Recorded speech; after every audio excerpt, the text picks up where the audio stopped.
Hello welcome to Sari kitchen. ഇന്ന് ഞാനൊരു easy ആയിട്ടുള്ളൊരു കേക്കിൻ്റെ റെസിപ്പി ആയിട്ടാണ് വന്നിട്ടുള്ളത്. ലെച്ചസ് കേക്കാണ് ഇന്ന് കാണിക്കുന്നത്. ഇപ്പോഴത്തെ ട്രെൻഡിങ് ആണല്ലോ ഈ ഒരു മിൽക്ക് കേക്ക്. അപ്പോൾ നല്ല ഈസിയാണ് ചെയ്യാൻ വേണ്ടിയിട്ട്, സൂപ്പർ ടേസ്റ്റും ആയിരിക്കും. അപ്പോൾ ഇതെങ്ങനെയാണ് റെഡിയാക്കി എടുക്കാൻ നോക്കാം. അപ്പോൾ ആദ്യം തന്നെ പൊടികൾ അരിച്ചെടുക്കുക. അതിന് വേണ്ടിയിട്ട് ഒരു അരിപ്പയിൽ അരക്കപ്പ് മൈദ ഇട്ട് കൊടുത്തിട്ടുണ്ട്. ഇതിലേക്ക് 1/2 ടീസ്പൂൺ ബേക്കിംഗ് പൗഡർ ചേർത്ത് കൊടുക്കുന്നുണ്ട്. ഒരു നുള്ളി ബേക്കിംഗ് സോഡയും ഒരു നുള്ളി ഉപ്പും കൂടി ചേർത്ത് കൊടുക്കുക. പിന്നെ ഞാൻ 1 ടേബിൾ സ്പൂൺ പാൽപ്പൊടി ചേർക്കുന്നുണ്ട്. ഇത് ഓപ്ഷനിലാണ്, ഉണ്ടെന്നുണ്ടെങ്കിൽ ചേർത്താൽ മതി, ഇല്ലെങ്കിൽ ഒഴിവാക്കിക്കോ, കുഴപ്പമൊന്നുമില്ല. അപ്പോൾ ഇതെല്ലാം കൂടി നമുക്കൊന്ന് അരിച്ചെടുക്കാം. ഒരു 2-3 തവണ ഒന്ന് അരിച്ചെടുക്കണം. എന്നിട്ട് പൊടികൾ ഒരു ഭാഗത്തേക്ക് അങ്ങ് മാറ്റി വെക്കാം. നമ്മൾ 2 മുട്ട വെച്ചിട്ടാണ് ഈ ഒരു കേക്ക് റെഡിയാക്കി എടുക്കുന്നത്. അപ്പോൾ അതിന് വേണ്ടിയിട്ട് ഒരു ബൗളിൽ 2 മുട്ട പൊട്ടിച്ച് ചേർത്തിട്ടുണ്ട്. ഇതിലേക്ക് 1/2 ടീസ്പൂൺ വാനില എസൻസ് ചേർത്തിട്ട് ഒന്ന് ബീറ്റ് ചെയ്തെടുക്കണം. ആദ്യത്തെ ഒരു 2-3 മിനിറ്റ് ഇങ്ങനെ ബീറ്റായി തുടങ്ങുമ്പോൾ തന്നെ ഇതിലേക്ക് 1/2 കപ്പ് പഞ്ചസാര പൊടിച്ചത് ചേർത്ത് കൊടുക്കുക. അത് 2 ബാച്ചാക്കിയിട്ട് ചേർത്ത് കൊടുത്താൽ മതിയേ. നല്ലോണം മുട്ട പതഞ്ഞ് വൈറ്റ് കളർ ആവുന്ന വരെ തന്നെ ബീറ്റ് ചെയ്തെടുക്കണം. അവസാനം ഇതിലേക്ക് 1 ടേബിൾ സ്പൂണോളം ഓയിലും കൂടി ചേർത്ത് കൊടുക്കുന്നുണ്ട്. എന്നിട്ട് ജസ്റ്റ് ഒന്ന് മിക്സ് ചെയ്തതിന് ശേഷം ബീറ്റർ ഓഫ് ചെയ്യാം. ഇനി നമുക്ക് ബീറ്ററിൻ്റെ ആവശ്യമൊന്നുമില്ല. ഇനി പൊടികൾ മിക്സ് ചെയ്തെടുക്കുക വേണ്ടു. അപ്പോൾ നേരത്തെ അരിച്ചു വെച്ച പൊടികൾ 2 ബാച്ചാക്കിയിട്ട് ചേർത്ത് കൊടുക്കുക. പതുക്കെ മിക്സ് ചെയ്തെടുക്കാം. ഇതിൻ്റെ കൂട്ടത്തിൽ തന്നെ ഇതിലേക്ക് ഒരു 1/4 കപ്പ് ഇളം ചൂടുള്ള പാല് ചേർത്ത് കൊടുക്കുന്നുണ്ട്. പാല് നല്ലോണം ചൂടാറരുത്, നല്ല ചൂടും ഉണ്ടാകാൻ പാടില്ല, ലൈറ്റായിട്ടുള്ള ഒരു ചൂടുള്ള പാല്. അപ്പോൾ അതും കുറച്ചായിട്ട് തന്നെ ഇട്ട് കൊടുത്തിട്ട് എല്ലാം കൂടി മിക്സ് ചെയ്തെടുക്കുന്നുണ്ട്. കേക്ക് ബാറ്റർ എല്ലാം കൂടി നന്നായിട്ട് മിക്സ് ആയി കഴിഞ്ഞ് കഴിഞ്ഞാൽ നമുക്കിത് ബേക്ക് ചെയ്യാനുള്ള മോൾഡിലേക്ക് മാറ്റാം. ഞാനിപ്പോൾ കേക്ക് ടിന്ന് വെച്ചിട്ട് തന്നെയാണ് ഇത് ബേക്ക് ചെയ്തെടുക്കുന്നത്. കുക്കറിലാണ് കേട്ടോ ബേക്ക് ചെയ്തെടുക്കുന്നത്.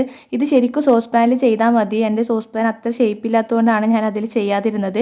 നല്ല ഈസിയാണ് സോസ് പാനിൽ ചെയ്യാൻ വേണ്ടിയിട്ട്. ഒരു 20 മിനിറ്റ് കൊണ്ട് തന്നെ റെഡി കിട്ടിക്കോളും. ഞാനിപ്പം ഒരു കേക്ക് ടിന്നിൻ്റെ മുകളിൽ കുറച്ച് ബട്ടർ പേപ്പർ വിരിച്ച് കൊടുത്തിട്ട് അതിൻ്റെ മുകളിലായിട്ട് കേക്ക് ബാറ്റർ ഒഴിച്ച് കൊടുക്കുന്നുണ്ട്.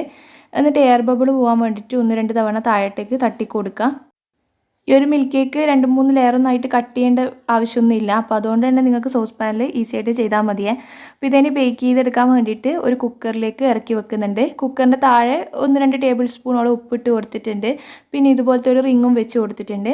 അതിൻ്റെ മുകളിലാണ് ഈ ഒരു കേക്ക് ബാറ്റർ ഒഴിച്ച ടിന്ന് വെച്ച് കൊടുത്തിട്ടുള്ളത്. എന്നിട്ട് അടച്ച് വെച്ചിട്ട് ബേക്ക് ചെയ്തെടുക്കുക. കറക്റ്റ് ഒരു 30 മിനിറ്റ് കൊണ്ട് തന്നെ ഇത് റെഡിയാക്കി കിട്ടും.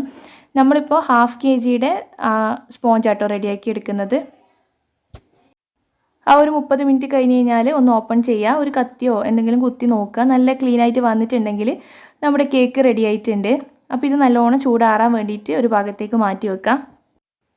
ഇനി കേക്ക് വെറ്റ് ചെയ്യാനുള്ള 3 മിൽക്ക് റെഡിയാക്കി എടുക്കണം. അപ്പോൾ അതിന് വേണ്ടിയിട്ട് ഒരു ജാർ എടുത്തിട്ടുണ്ട്. ഇതിലേക്ക് 1/2 കപ്പോളം വിപ്പിംഗ് ക്രീം ചേർത്ത് കൊടുക്കുന്നുണ്ട്. 3 മിൽക്ക് വെച്ചിട്ടാണ് നമ്മൾ ഈ ഒരു കേക്ക് വെറ്റ് ചെയ്തെടുക്കുന്നത്. അതുകൊണ്ടാണ് ഇതിന് ലെച്ചസ് എന്നുള്ള പേര് വന്നിട്ടുള്ളത്. 1/2 കപ്പ് പാല് ചേർത്ത് കൊടുക്കുക. നോർമലായിട്ട് തിളപ്പിച്ച് ആറിയ പാലാട്ടോ ചേർത്ത് കൊടുക്കുന്നത്. പിന്നെ അതുപോലെ തന്നെ 1/2 കപ്പ് കണ്ടൻസ്ഡ് മിൽക്കാണ് ചേർക്കുന്നത്. കണ്ടൻസ്ഡ് മിൽക്ക് ഉണ്ടാക്കുന്നത് ഞാൻ അപ്ലോഡ് ചെയ്തിട്ടുണ്ട്. ലാസ്റ്റ് വീഡിയോ അതായിരുന്നു. അപ്പോൾ കാണാത്തവരൊന്ന് കണ്ട് നോക്കുക. എളുപ്പമാണ് അതുപോലെ കണ്ടൻസ്ഡ് മിൽക്ക് റെഡിയാക്കി എടുക്കാൻ വേണ്ടിയിട്ട്. ഇതും ഹോം മെയ്ഡ് ആയിട്ടുള്ള കണ്ടൻസ്ഡ് മിൽക്കാണ് ചേർത്ത് കൊടുത്തിട്ടുള്ളത്. നന്നായിട്ട് മിക്സ് ചെയ്തെടുക്കുക. കേക്ക് ഒന്ന് ചൂടാറി കഴിഞ്ഞ് കഴിഞ്ഞാൽ അത് ആ ടിന്നിൽ നിന്ന് മാറ്റുക. എന്നിട്ട് ഇതുപോലെ ഫോർക്ക് വെച്ചിട്ട് നല്ലോണം ഹോൾസ് ഇട്ട് കൊടുക്കുക.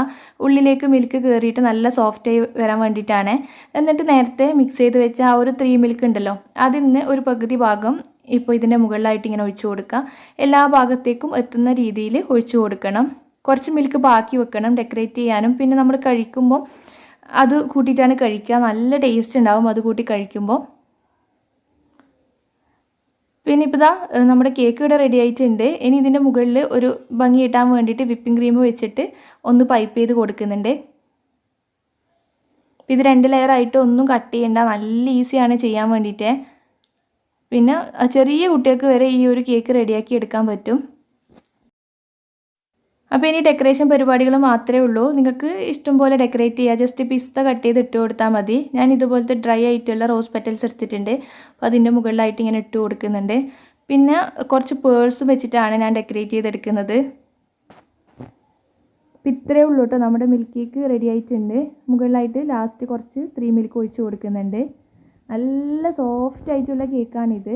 ഇത് കട്ട് ചെയ്യുമ്പോൾ തന്നെ നിങ്ങൾക്ക് മനസ്സിലാവും അലിഞ്ഞു പോകും, വായിലിട്ട് അലിഞ്ഞു പോകുന്നൊരു കേക്കാണ്. ഇതിൻ്റെ മുകളിൽ സാധാരണ ഫ്രഷ് ആയിട്ടുള്ള 2 റോസ് ഫ്ലവറും കൂടി വെച്ച് കൊടുത്തിട്ടുണ്ട് ഒരു ഭംഗിക്ക് വേണ്ടിയിട്ട്. അപ്പോൾ എന്തായാലും നിങ്ങൾ ട്രൈ ചെയ്യുക, ഈസിയാണ് ഇത് ഉണ്ടാക്കാൻ വേണ്ടിയിട്ട്. ട്രൈ ചെയ്തിട്ട് ഫീഡ്ബാക്ക് കമൻറ്റ് ബോക്സിൽ അറിയിക്കണം.